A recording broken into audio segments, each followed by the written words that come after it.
Anyway, this device is called the external counter pulsation device, ECP. And basically it has these pads that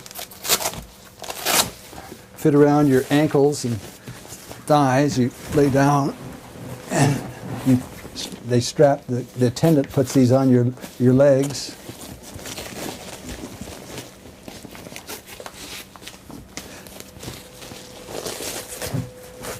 Your thighs and your hips.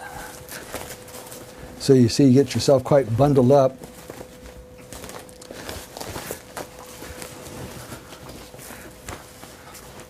And this machine right here then is hooked up to me there's some electrodes on my heart, and so the heart tells the machine when the heart is contracting and when it's relaxing. So as the heart contracts, the blood goes from my heart down to my legs. Okay? In that moment that my blood is down in my legs, this machine turns on and these then squeeze. You see, so every time the blood is pushed down to my legs, just at that moment when it's reached its peak, the blood is at its peak down there in my legs, this turns on and squeezes the blood backwards, and so I get a sharp pulse of blood back up the aorta, up into the heart, and into the coronary artery, because during the time of the heart relaxing, so the heart has contracted and now it's starting to relax because the blood has been pushed out, okay? So as the heart is relaxing, because it's just pushed the blood out, the valve closes. See, the blood has gone out, then it closes. As the aortic valve closes, then the blood from the aorta comes backwards and it goes into the coronary artery. And the coronary artery gets fed oxygen and blood while the heart is resting. Okay? So the heart itself doesn't feed itself with blood. It has to get a rebound of the pressure from the aorta because the aorta expands and contracts. So the heart pumps the blood out, the aorta opens up and expands, and the pressure goes up.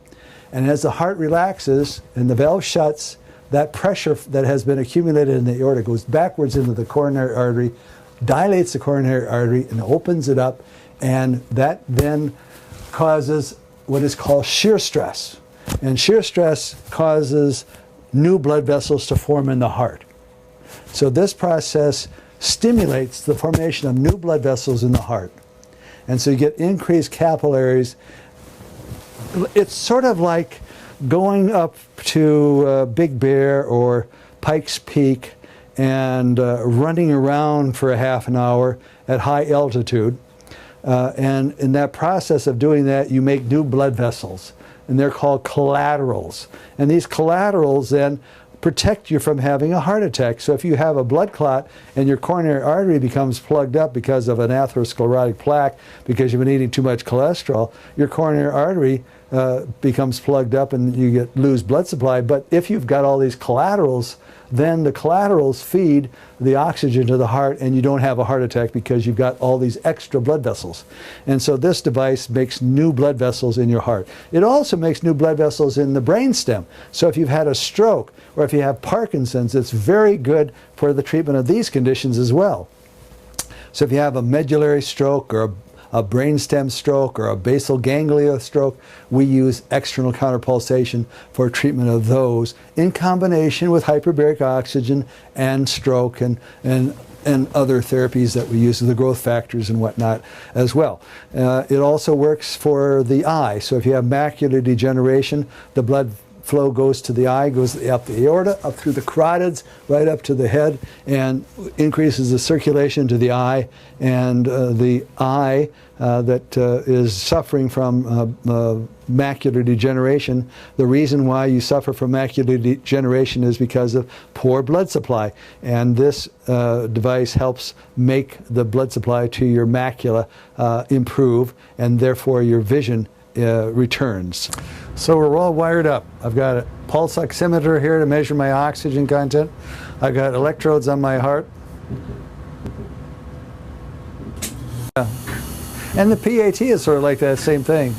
Both of them is basically adenosine. You're releasing adenosine. So this is expending energy and burning up your ATP. And adenosine is a vasodilator and opens up the circulation so the stem cells can get into the tissues better. And this generates VEGF as well, vascular endothelial growth factor, which stimulates the stem cells to grow and increases capillaries to grow, so you have increased collateral circulation throughout your body.